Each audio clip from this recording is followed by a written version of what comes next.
Welcome to KSP job trades YouTube channel. Friends, ಇದೀಗ ಬಂದ ಒಂದು ಬಿಗ್ ಬ್ರೇಕಿಂಗ್ ನ್ಯೂಸ್ ಅಂತ ಹೇಳ್ಬೋದು. ಒಳ ಮೀಸಲಾತಿ ವರದಿ ಸರ್ಕಾರಕ್ಕೆ ಯಾವತ್ತು ಸಲ್ಲಿಸ್ತಾರೆ ಅಂತ ತುಂಬಾ ಅಭ್ಯರ್ಥಿಗಳಿಗೆ ಗೊಂದಲ ಇತ್ತು ಮತ್ತು ಆಯೋಗದವರಿಗೂ ಕೂಡ ಗೊಂದಲ ಇತ್ತು. ಫ್ರೆಂಡ್ಸ್, ಯಾವಾಗ ಸಲ್ಲಿಸ್ಬೋದು? ಈಗ ಮೊನ್ನೆ ತಾನೇ ಪೇಪರ್ ಬಂದಿತ್ತು, ವಿಳಂಬವಾಗಬಹುದು ವರದಿ ಸಲ್ಲಿಸೋದು ಅಂತ. ಆದರೆ ಇದೀಗ ಇವತ್ತಿನ ಪೇಪರಲ್ಲಿ ಒಂದು ಗುಡ್ ನ್ಯೂಸ್ ಬಂದಿರುವಂಥದ್ದು. ಯಾವುದೇ ಒಂದು ವಿಳಂಬವಾಗಲ್ಲ ಅಂತ. ಅದರ ಸಂಪೂರ್ಣ ಮಾಹಿತಿಯನ್ನು ನೋಡೋಣ. ಅದಕ್ಕೂ ಮೊದಲು ಯಾರು ನಮ್ಮ ಚಾನಲ್ನ ಸಬ್ಸ್ಕ್ರೈಬ್ ಮಾಡಿದ ದಯವಿಟ್ಟು ಸಬ್ಸ್ಕ್ರೈಬ್ ಮಾಡ್ಕೊಳ್ಳಿ. ಈ ವಿಡಿಯೋ ಇಷ್ಟ ಒಂದು ಲೈಕ್ನ ಮಾಡಿ, ತಪ್ಪದೆ ಎಲ್ಲರಿಗೂ ಶೇರ್ ಮಾಡಿ.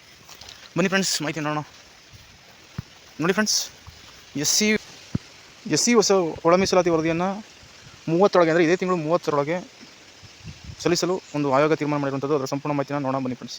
ನೋಡಿ ಫ್ರೆಂಡ್ಸ್, ಪರಿಶಿಷ್ಟ ಜಾತಿ ಒಳ ಮೀಸಲು ಕಲ್ಪಿಸುವುದಕ್ಕಾಗಿ ಶಿಫಾರಸು ಸಹಿತ ವರದಿಯನ್ನು ಜುಲೈ 30 ಸರ್ಕಾರಕ್ಕೆ ಸಲ್ಲಿಸಲು ನ್ಯಾಯಮೂರ್ತಿ ನಾಗಮೋಹನ್ ದಾಸರು ಆಯೋಗ ಯೋಚಿಸಿದೆ. ಸರ್ಕಾರಕ್ಕೆ ನಿಗದಿಪಡಿಸಿದ ಕಾಲಾವಧಿ ಜುಲೈ 31ಕ್ಕೆ ಮುಗಿಯಲಿದೆ. ಅದಕ್ಕೂ 2 ದಿನ ಮೊದಲೇ ಅಂತಿಮ ವರದಿಯನ್ನು ಸರ್ಕಾರಕ್ಕೆ ಒಪ್ಪಿಸಬೇಕು ಎಂದು ಆಯೋಗ ಬಯಸಿದೆ.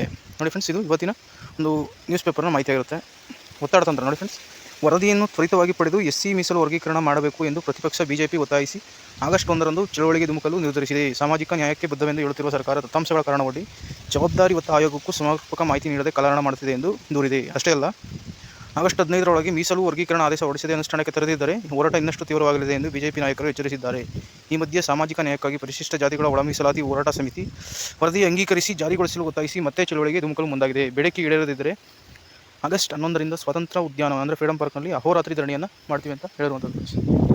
ಇದಿಷ್ಟು ಫ್ರೆಂಡ್ಸ್ ಇವತ್ತಿನ ಮಾಹಿತಿಯಾಗಿರುತ್ತೆ. ಇದರ ಪ್ರಕಾರ ಆಗಸ್ಟ್ 15ರೊಳಗೆ ಅವರು ಒಂದು ಮೀಸಲಾತಿಯನ್ನು ಇಷ್ಟು % ನಾವು ಕೊಡ್ತೀವಿ ಅಂತ ಒಂದು ಪ್ರಕಟ ಮಾಡಲೇಬೇಕಾಗುತ್ತೆ. ಇಲ್ಲಾಂದರೆ ಅವ್ರಿಗೂ ಕೂಡ ಒಂದು ಪ್ರೆಸರ್ ಬಿಲ್ಡ್ ಆಗುವಂಥದ್ದು. ಆದ್ದರಿಂದ ಈ ಮಂತ್ ಎಂಡೊಳಗೆ ಅಥವಾ ಆಗಸ್ಟ್ ಮಂತ್ ಎಂಡೊಳಗೆ ಅಥವಾ ನೆಕ್ಸ್ಟ್ ಸೆಪ್ಟೆಂಬರ್ ಸ್ಟಾರ್ಟಿಂಗು ಒಂದು ರೋಸ್ಟರನ್ನು ತಯಾರಿಸಿ ಗೆಜೆಟ್ ನೋಟಿಫಿಕೇಶನ್ ಹೊಡಿಸೋ ಸಾಧ್ಯತೆ ಇದೆ ಫ್ರೆಂಡ್ಸ್. ಸೆಪ್ಟೆಂಬರ್ ಲಾಸ್ಟ್ ವೀಕಿಂದ ಅಂದರೆ ಸೆಪ್ಟೆಂಬರ್ ಎಂಡಿಂದ ನೇಮಕಾತಿಗಳು ಪ್ರಾರಂಭವಾಗುವ ಎಲ್ಲ ಸಾಧ್ಯತೆ ಇದೆ. ಇದಿಷ್ಟು ಫ್ರೆಂಡ್ಸ್ ಇವತ್ತಿನ ಮಾಹಿತಿ. ಈ ವಿಡಿಯೋ ಇಷ್ಟ ಆದರೆ ಲೈಕ್ನ ಮಾಡಿ. Thank you for watching. ದಯವಿಟ್ಟು ವಿಡಿಯೋ ಇಷ್ಟ ಆದರೆ ಒಂದು ಶೇರ್ ಮಾಡಿ ಫ್ರೆಂಡ್ಸ್.